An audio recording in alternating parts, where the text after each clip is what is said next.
بسم اللہ الرحمن الرحیم۔ معزز ناظرین، السلام علیکم۔ امید کرتا ہوں کہ آپ سب خیریت سے ہوں گے۔ بچوں کا پڑھائی میں دل لگانے کا وظیفہ۔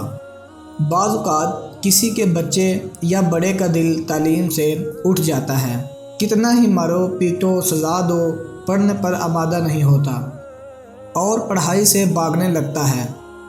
اس کے لیے یہ عمل بہت مفید ہے۔ دوستو، ویڈیو شروع کرنے سے پہلے اگر آپ نے ابھی تک ہمارا چینل سبسکرائب نہیں کیا تو ریڈ بٹن کو کلک کر چینل کو سبسکرائب کر لیں اور بیل آئیکن کو دبا دیں تاکہ آپ کو ہر نئی آنے والی ویڈیو کی اپڈیٹ مل سکے۔ دوستو، اس عمل کے بعد میں امید کرتا ہوں کہ آپ کی پریشانی بالکل ختم ہو جائے گی۔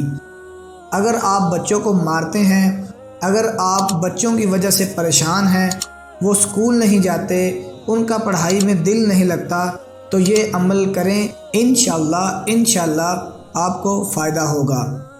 ایک بوتل پانی لے لیں اور اس پر باوضو ہو کر اول آخر 11 بار درود شریف پڑھیں اور درمیان میں 313 مرتبہ بسم اللہ الرحمن الرحیم پڑھ کر دم کر کے رکھ لیں اور روزانہ سوتے وقت 3 گھونٹ پانی بچے کو پلا دیا کریں اور بوتل میں پانی بڑھاتے رہیں۔ انشاءاللہ تعالی 41 دن پانی پلانے کے بعد اس کو تعلیم کا شوق پیدا ہوگا اور بری عادتوں سے بھی نجات حاصل ہوگی۔ ویڈیو اچھی لگی تو ویڈیو کو لائک کریں، چینل کو سبسکرائب کریں اور بیل آئیکن کو لازمی دبا دیں تاکہ آپ کو ہر نئی آنے والی ویڈیو کی اپڈیٹ مل سکے۔ ملتے ہیں اگلی ویڈیو میں۔ اللہ حافظ۔